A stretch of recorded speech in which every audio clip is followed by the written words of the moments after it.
I dette interview skal jeg tale med Nordkiss, som er en YouTuber og en survival-spiller. Velkommen. Hold da op, jeg er træt, mand. Nå, ja, okay, nu er jeg fremme. Hej. Hej. Hej, så. Nordkiss. Ej, det er altså ikke det, jeg hedder. Hvad hedder du så? Come on. Ja, bare kan man Nord eller noget. Altså, okay, fint. Jeg kalder dig bare Nord. Godt. Ja, okay. Var det dig, jeg skulle interviewe i dag? Ja. Okay. Ja. Jeg kan lige, hvordan er din dag gået, Nord? Min dag er gået rigtig, rigtig godt. Jeg har været live tidligere i dag, og det har været rigtig hyggeligt. Og så har jeg spist meget is, så det har været rigtig, rigtig godt. Og cookies. Cookies? Ja. Din farmors cookies, eller? Ja, min farmors cookies. Hvordan kunne du gætte det? Hvad? Stalker du mig? Du ved, nogle gange har man brug for at stalke folk for at kunne lave de her interviews, ikke? Så man... Men hvordan kommer jeg ud af den her stol? Nå, nej, det er nok ok. Nej, du sidder bare fast. Så er der noget, du gerne vil fortælle om dig selv, før vi starter? Ok. Jeg hedder Nord. Jeg er 12 år gammel, og så kan jeg rigtig godt lide at spille Minecraft og nogle andre spil. Og så hedder jeg ikke Kiks til efternavn. Kiks. Men jeg kan godt lide at spise dem dog. Du hedder ikke Kiks? Men... Nej, det gør jeg ikke. Det er godt. Altså, Nord, hvad går du rundt og laver i din fritid? I min fritid? Jeg kan godt lide at spille klaver, og så kan jeg godt lide at spille badminton. Klaver og badminton? Yep. Det lyder da rimelig sjovt. Nå, skal vi ikke bare begynde? Jo. Hvorfor startede du på YouTube? Jeg startede oprindeligt på YouTube, altså det er jo ikke så lang tid siden, for 4 måneder siden, for at kunne dokumentere min survival-verden. Fordi jeg rigtig gerne ville filme det, fordi så tænkte jeg, så ville jeg ikke miste interesse så hurtigt, og så ville der også ligesom være en grund til at lave, altså til at bygge ting derinde, så jeg kunne vise det til folk. Og så siden der, så er jeg gået væk fra survival, og så gået hen til bare at lave Minecraft-videoer, fordi det er hyggeligt. Nå ja, selvfølgelig. Har du oplevet nogle udfordringer med at lave YouTube, eller... Om jeg har oplevet nogle udfordringer? Altså, jeg må sige... Altså, ikke sådan sindssygt meget indtil videre, faktisk. Altså, udover det kan være lidt, det kan være lidt tidsopslugende, hvis du også holder for eksempel en Discord-server og servers ved siden af og sådan noget, så kan det bare kræve meget tid. Men jeg synes, det er jo sjovt, så på den måde, så er det meget fedt. Så nej, ikke indtil videre har jeg ikke oplevet nogle ulemper eller nogle udfordringer. Det lyder da godt. Altså, nu er dit navn rimelig sjovt. Nord, Kiks. Nej, drille mig, det er ikke Kiks. Det er Kiss. Kiss? Ja. Ja, okay. Hvordan fandt du på det navn? Det var simpelthen for lang tid siden, da jeg var endnu mindre, end jeg stadig er nu. Så lavede min far simpelthen det navn til mig, fordi Kiss, det står for Kisak, hvilket er mit efternavn. Så det er meget basic forklaring. Men det var sådan, det navn kom til stedet. Selvfølgelig. Hvilken type videoer kan du bedst lide at lave, eller hvilken nyder du mest at lave? Jeg nyder nok mest at lave videoer, hvor jeg laver noget meget specifikt. Men jeg kan også godt bare lide at optage normale videoer og så redigere det. Men jeg kan rigtig godt lide det der med at arbejde mod et formål, og så opnå det. Ja, selvfølgelig. Hvad er den sjoveste ting, der er sket under en optagelse, eller noget, du ved? Den sjoveste ting, der er sket under en optagelse, ikke? Det er nok, og det her, nu caller jeg ham lidt out, men det var, imens jeg sad og optagede en video, ikke også, så fik jeg en notifikation om, at der var en, der havde lavet en anmeldelsevideo om mig. Og den persons navn er simpelthen... Jeg kan bare slå ud. Men han havde simpelthen lavet en anmeldelsevideo på mig, hvor han bare havde... Da jeg var helt lille, og jeg havde omkring 20 abonnenter eller sådan noget, og sådan lidt, du må gerne lave flere videoer, og hurtigere, så kan jeg kigge på dig. Og så, det var sådan lidt, what? Hvordan har han opdaget mig? Jeg er jo en lille bitte creator. Og så det var nok den vildeste, der er sket under en optagelse, tror jeg. Hvad er det mærkeligste spørgsmål, du nogensinde har fået fra en seer eller en af dine venner? Det mærkeligste spørgsmål, jeg nogensinde har fået fra en seer, det er nok en, der havde skrevet til mig på en af mine videoer, og havde spurgt, hej, hvad hedder du i virkeligheden? Hvad er dit telefonnummer, og hvor bor du? Det er nok det mærkeligste kommentar. Det er lidt creepy. Det er lidt creepy. Altså, og så, ja. Jeg ved ikke, hvad det mærkeligste, jeg har hørt fra en af mine venner er. Ja, okay. Hvad er den bedste kommentar, du nogensinde har fået? Den bedste kommentar, jeg nogensinde har fået, det er jo nok på min mest populære video. Den, hvor jeg bygger en gigantisk weed farm. Så der var der en, der simpelthen havde sagt, at jeg redigerede bedre end Nicky Topgaard. Så det var virkelig, altså that's crazy. Ja, okay. Det er en rimelig god kommentar. Og så måske også Studis første kommentar. Ja, selvfølgelig. Det er rimelig dejligt at få en kommentar. 13 abonnenter, det var crazy. 13 abonnenter? Ja, det var helt Han opdagede dig, det er crazy. Nå, hvordan startede du med at spille Minecraft? Jeg startede med at spille Minecraft tilbage i omkring 2019, tror jeg det var. Hvor at, nogle af mine venner har spillet det, og så tænkte jeg, men så kan du godt lige installere det på min iPad. Nej, jeg kan faktisk huske, det var til en fødselsdag, sådan, da han blev 6 år eller sådan noget. Så spillede de Minecraft, og så fik jeg det selv installeret på min fars computer. Og så, så er det jo bare historisk der. Ja, selvfølgelig. Vil du give nogen som helst råd til nogen, der måske er nye på YouTube? Nogen, der måske har lyst til at starte en YouTube-kanal? Det vil jeg gerne. Okay, så har jeg 3 råd. Råd nummer 1. En video behøver ikke at være rigtig, rigtig god. En video behøver ikke at være rigtig, rigtig god. Bare for at have et godt koncept, eller have en virkelig fantastisk idé, som sådan... Jeg vandt 5.000 kroner i en Mr. Beast konkurrence. Det kan også bare være, hvis du bare filmer dig selv, spille en server, eller være i opkald med nogle af dine venner, så det bliver det sikkert stadigvæk næsten lige så fedt som sådan en video der. Så man skal aldrig nogensinde føle sig presset til at have et virkelig fedt koncept, før du laver en video eller optager. Okay. Og så råd nummer 2, det er, at for eksempel, det er det nærmere, hvis du skal livestreame, ikke også? Det er, at når du livestreamer, så meget som du kan, ikke også, undgå at kigge på, hvor mange seere, der ser med lige nu. Fordi at det kan virkelig give et pres med, at så føler du, nu er du der rigtig bange, så skal jeg være rigtig underholdende. Og når de så går ned igen, så er du sådan helt, så bliver man sådan helt nedtrykt. Og så det er mit andet råd. Og så mit tredje råd, det er altid tage tid på at redigere. Fordi at det kan godt være, at lige i øjeblikket, så tænker du, jeg vil bare gerne have videoen ud. Jeg gider ikke at være her i længere tid, ikke? Men du må tænke på, at den video kommer til at være ude, altså for altid, medmindre du sletter den selvfølgelig, ikke? Så altid gør det så umage som muligt, og hvis du ikke gider at redigere mere, så tag en pause. Man skal aldrig nogensinde have, jeg ved ikke om du vil sige det, men half-assed det, fordi at, så bliver det bare en dårlig video. Ja. Det var mine 3 råd. En video har været den sværeste at lave. 100%. Heldigvis godt nok, men jeg bygger en gigantisk weed farm i Minecraft. Den tog mig jeg filmede i 5 timer, fordi jeg skulle skaffe mange materialer. Og så har jeg virkelig redigeret meget. Det var første gang, hvor jeg eksperimenterede med at redigere mere som den måde, som jeg gør på nu. Og heldigvis så resulterede det så godt, fordi nu er det min mest sete video med over 1200 visninger. Så det er meget fedt. Ja.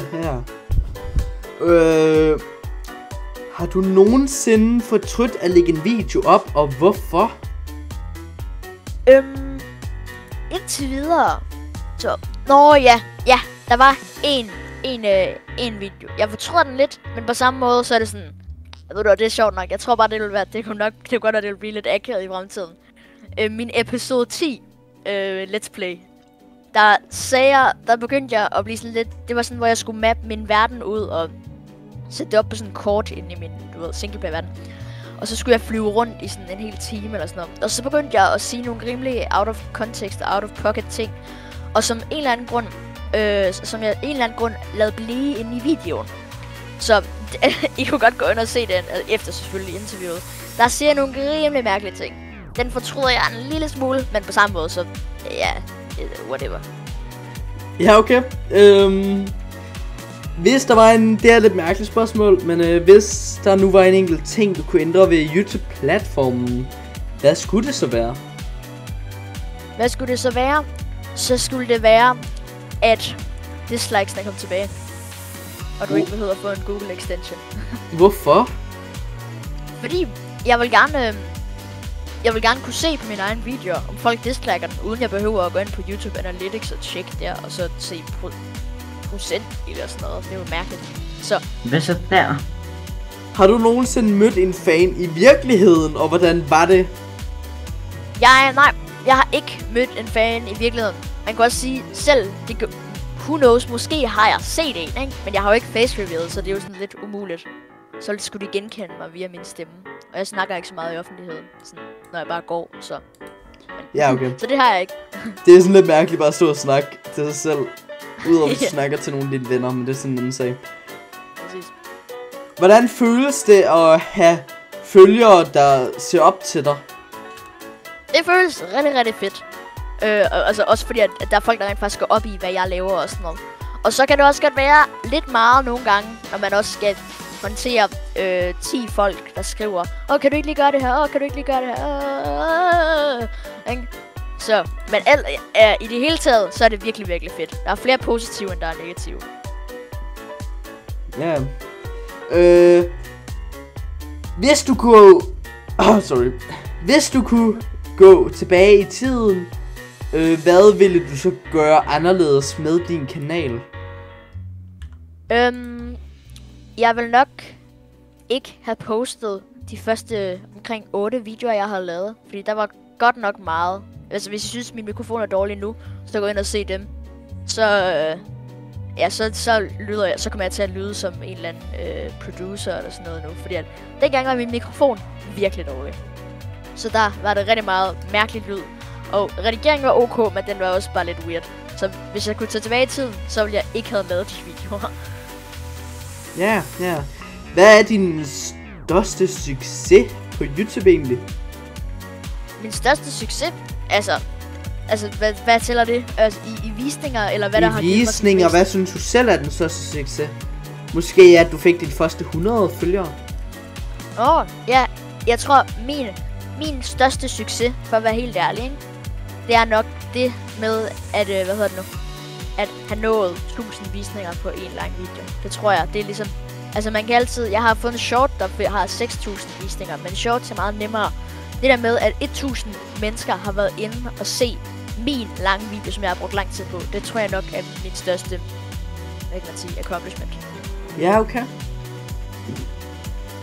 Hvordan har YouTube ændret dit liv, Nora?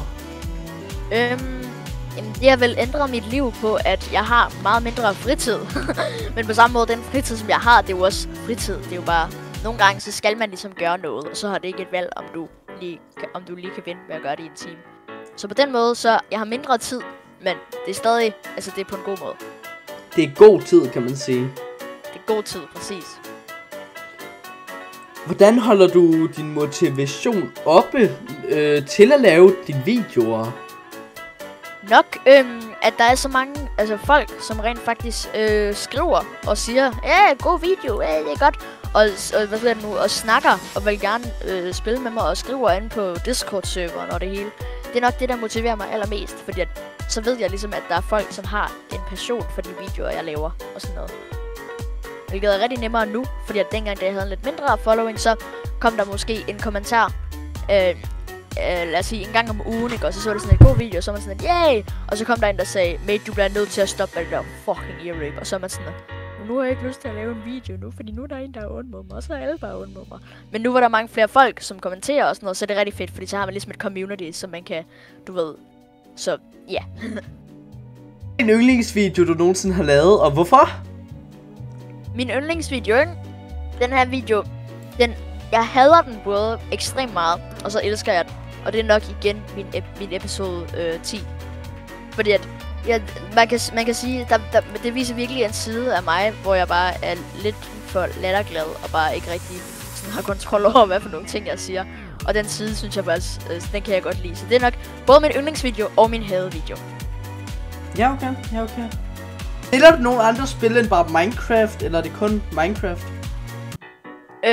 Ja, altså jeg spiller mest Minecraft, tydeligvis. Men jeg kan også godt lide at spille, som man også har set på min kanal. Jeg kan godt lide at spille Slow, med Roblox, og så noget, noget Brawl Stars og sådan noget. Det kan jeg godt lide at spille noget andet en gang imellem. Men mest Minecraft. Jeg kan bedst lide at spille Minecraft.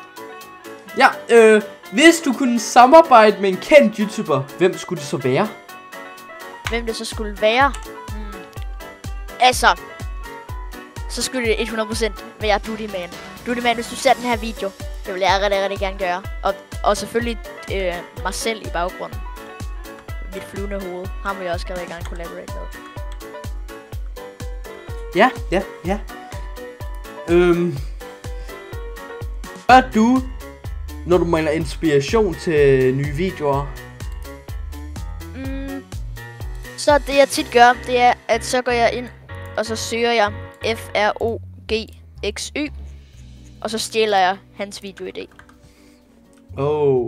Ej, det var bare for sjov. Ej, hvis jeg gør det, så tit, så går jeg ind, for eksempel på min Discord-server, og så går jeg ind i en voice-kanal, hvis der er nogen.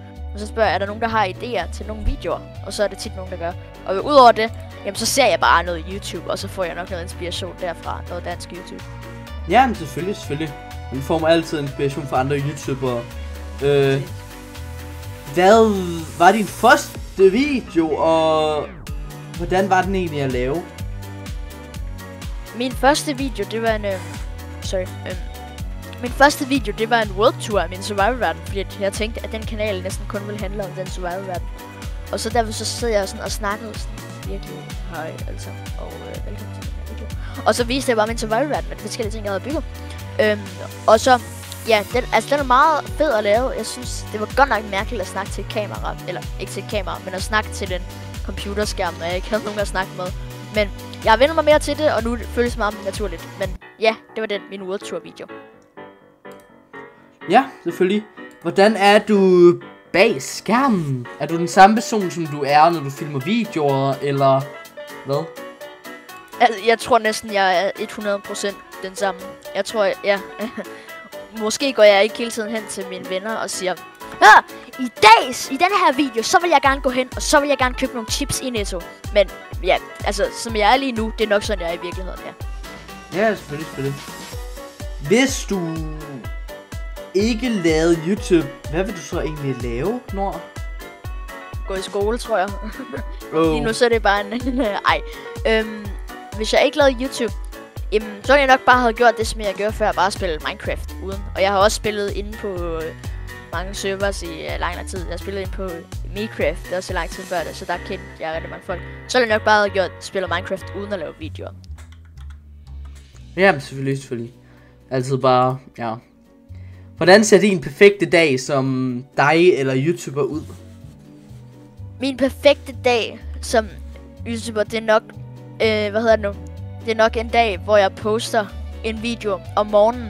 Den går godt, så spiller jeg ikke hele dagen, fordi så ved jeg, at videoen den går godt.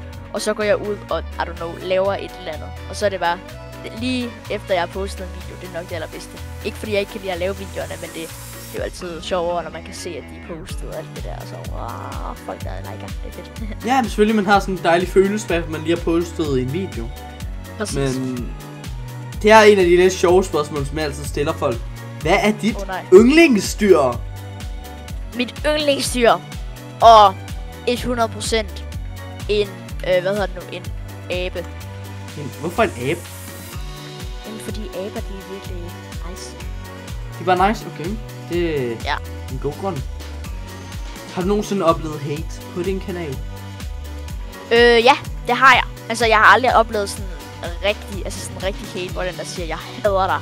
Men altså, der har været nogle folk. Altså, der var en, der var virkelig random. På sådan en kommentar, eller på sådan en video, hvor jeg byggede et dansk flag, sådan en short, hvor jeg byggede det danske flag. Og så var der bare en, der havde skrevet, du har ikke nogen venner, og så stoppede den kommentaren. Men det var ikke rigtig hate, fordi at han færdiggjorde ikke hele hans sætning, så jeg tager det ikke som hate. Ja, okay, måske var han bare reddet han der måske bare lidt for sjov. Ja. Hvor lang tid kommer du til at være på YouTube? Hvad er din plan? Det er jo svært at sige, ikke? Men indtil videre, så går jeg i hvert fald efter at være indtil sommer, altså indtil sommer i hvert fald, ikke? Men man ved jo aldrig, måske bliver min kanal hacket eller bandet. Måske bliver jeg kørt over en bil. Ej, men måske alting kan ske. Jeg ved ikke, hvad der sker.